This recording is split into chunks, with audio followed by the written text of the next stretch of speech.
Bismillahirrahmanirrahim. Assalamualaikum warahmatullahi wabarakatuh. Alhamdulillahi rabbil alamin. Wassalatu wassalamu ala ashrafil anbiya'i wal mursalin. Sayyidina wa maulana Muhammadin wa ala alihi wa sahbihi ajma'in. Amma ba'd. Saudara-saudaraku kaum muslimin dan muslimat di mana saja berada. Alhamdulillah. Selalu kita panjatkan puja dan puji syukur kehadirat Allah Subhanahu wa Ta'ala atas segala nikmat karunia yang diberikannya kepada kita sekalian hingga pada hari ini, sehingga kita dapat melaksanakan ibadah kita, tugas kita dengan sehat walafiat. Saudara-saudaraku di mana saja berada, tema kita pada hari ini masih tetap pada kenalilah hakikat dirimu untuk mengenal hakikat Tuhanmu. Episode kali ini adalah episode yang ke-14 dengan tema tasawuf yang lurus dan cara bersahabat yang benar. Untuk sementara kita tinggalkan dulu rangkaian tema kemarin, insya Allah besok akan kita lanjutkan. Pandangan ini saya kutip dari buku seorang penulis yang terkenal, yaitu penulis yang berasal dari Syria yang bernama Syekh Said Hawa. Syekh Said Hawa adalah seorang ulama Syria yang sangat produktif, yang menulis beberapa bidang ilmu keislaman yang penting, seperti tafsir dan beberapa kitab tasawuf. Beliau dilahirkan di Hamad, Syria pada tahun 1925. Ia ditinggal mati ibunya ketika dia berusia 2 tahun. Masih sangat belia, masih sangat kecil. Dia adalah maha guru dengan memberikan ceramah, khutbah, menyebarkan ilmu di beberapa belahan dunia. Beliau pernah mengajar di Syria, di Saudi, Kuwait, Emirat, Irak, Jordania, Mesir, Qatar, Pakistan, Amerika, dan Jerman. Keterlibatannya dalam peristiwa Dustur di Syria pada tahun 73 menyebabkan beliau dipandang bersalah dan dipenjara selama 5 tahun.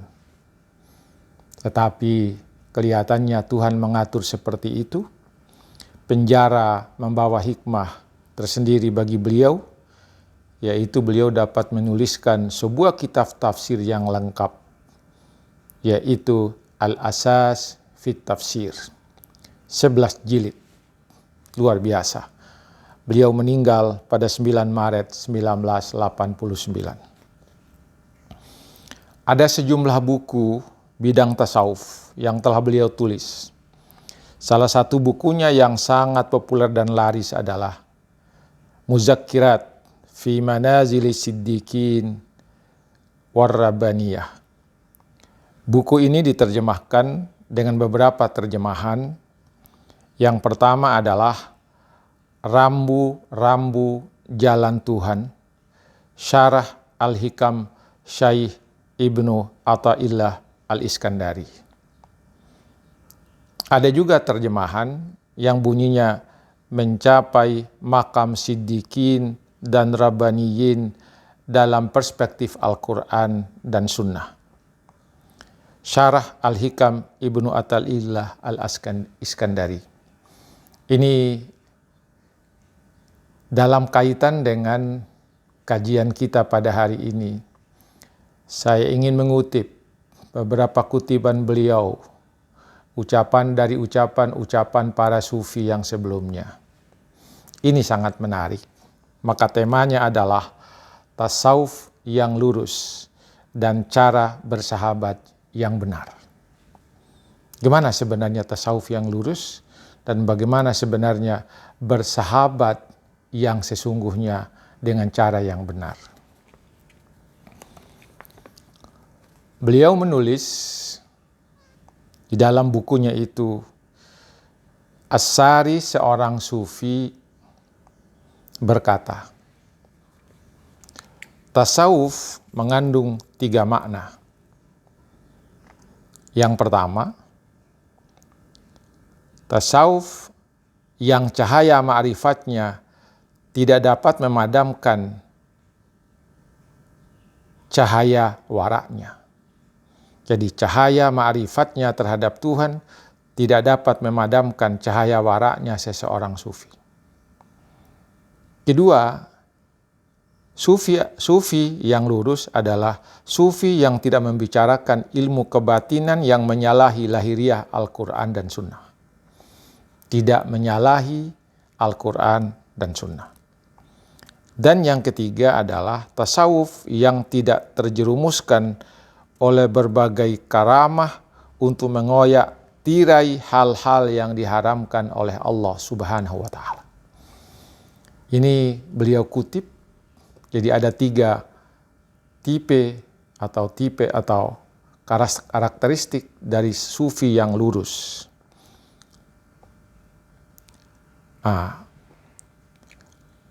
Beliau juga mengatakan, Abdurrahman bin Abi Hatim mengatakan, saya mendengar bahwa Bashar bin Al-Haris Al-Hafi berkata, aku melihat Rasulullah SAW dalam mimpi. Lalu beliau berkata kepadaku, wahai Bashar, tahukah engkau mengapa Allah mengangkatmu di antara orang-orang yang sederajat denganmu, lebih tinggi daripada teman-temanmu itu? Aku menjawab, saya tidak tahu, wahai Rasulullah. Rasulullah lalu bersabda, yaitu lantaran engkau mengikuti sunnahku. Engkau beramal menurut sunnahku. Kemudian engkau diangkat karena engkau berkhidmat kepada orang-orang yang saleh.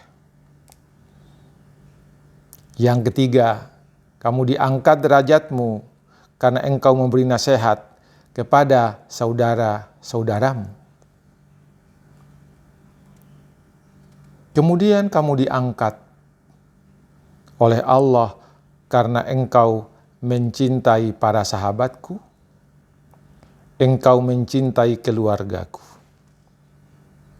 Itulah kata Rasulullah yang disampaikan dalam mimpi itu. Itulah yang membuat engkau berada pada tingkat orang-orang yang bagus, yang baik, al-abrar.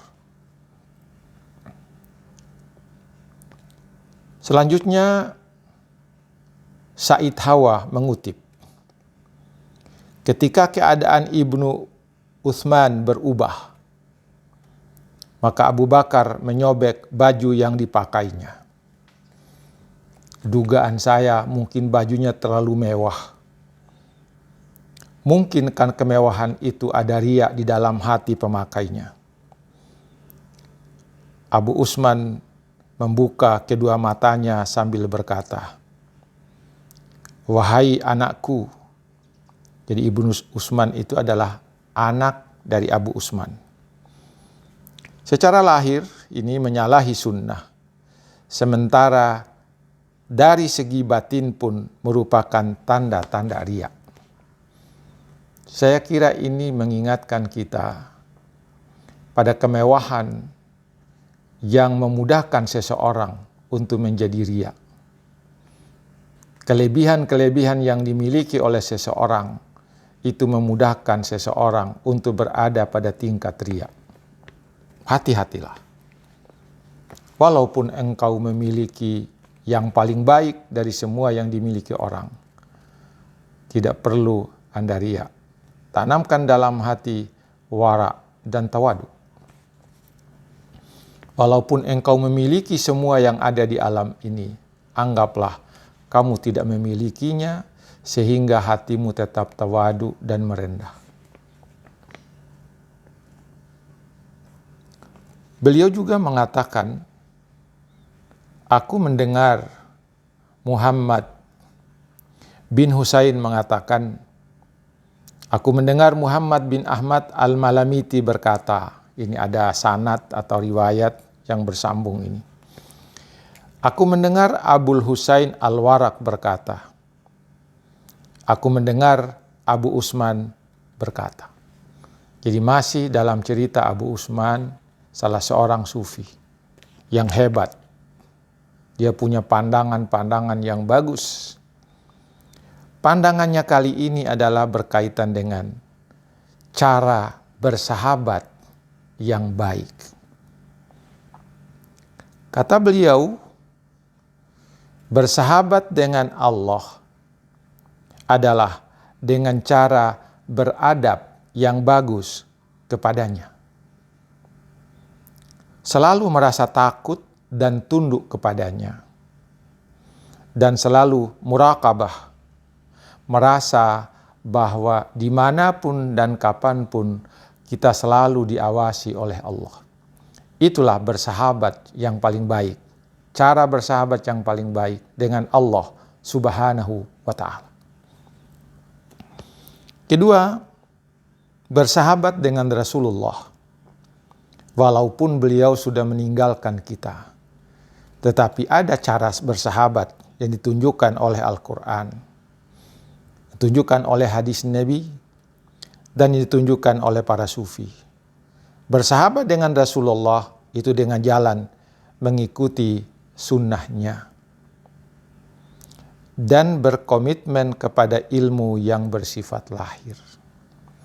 Tidakkah kita ingat kata Rasulullah, aku tinggalkan dua perkara kepada kalian, Al-Quran dan sunnahku. Siapa yang mengikuti Al-Quran dan sunnahku, maka selamanya dia tidak akan pernah sesat. Yang ketiga, bersahabat dengan para wali Allah, para guru, yaitu dengan jalan menghormati mereka dan dengan jalan berkhidmat kepada mereka. Menghormati mereka dengan mengamalkan ilmu yang mereka berikan dan berkhidmat kepada mereka, taat kepada mereka. Kemudian yang keempat, bersahabat dengan keluarga, yaitu dengan jalan berakhlak yang baik kepada semua keluarga. Ya, ini luar biasa. Berakhlak yang baik kepada semua keluarga.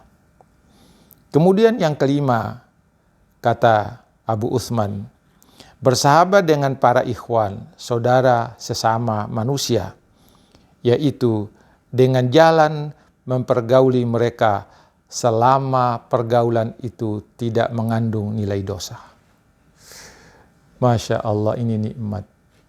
Bergaul dengan sesama dengan pergaulan yang baik, selama di dalam pergaulan itu tidak mengandung perbuatan dosa. Subhanallah, subhanallah. Kemudian yang keenam adalah bersahabat dengan orang bodoh. Bersahabat dengan fakir dan miskin. Bersahabat dengan orang-orang yang lemah. Bagaimana caranya? Kata Abu Usman, yaitu dengan mendoakan mereka dan berbelas kasihan kepada mereka dengan berbagi apa yang kita miliki. Luar biasa. Jadi ada 6 dimensi bersahabat kepada Allah, kepada Rasulullah, kepada para wali dan guru-guru kita, kepada keluarga kita, kepada ikhwan, saudara-saudara kita sesama, dan kepada orang yang lemah, orang bodoh, orang yang tidak punya. Luar biasa nasihat yang diberikan oleh Abu Utsman ini. Ini saya kutip secara utuh dari Syekh Said Hawa, Rambu-Rambu Jalan Tuhan, Syarah Al-Hikam, Syekh Ibnu Athaillah Al-Iskandari. Saudara-saudaraku sekalian, saya menyimpulkan bahwa tasawuf yang lurus adalah tasawuf yang tidak menyimpang dari ajaran Al-Quran dan Sunnah. Mencintai Allah dan Rasul-Nya adalah tindakan yang sangat terpuji dan dapat mengangkat derajat manusia mencapai tingkat orang-orang yang terbaik di mata Allah dan Rasul-Nya. Kemudian jalinlah persahabatan dengan semua pihak, mulai dari yang paling tinggi hingga kepada yang paling rendah sekalipun, seperti orang-orang yang bodoh, orang-orang yang tidak tahu, orang-orang yang fuqara, orang-orang yang miskin, dengan cara-cara seperti yang disebutkan di atas. Semoga ada manfaatnya bagi kita sekalian.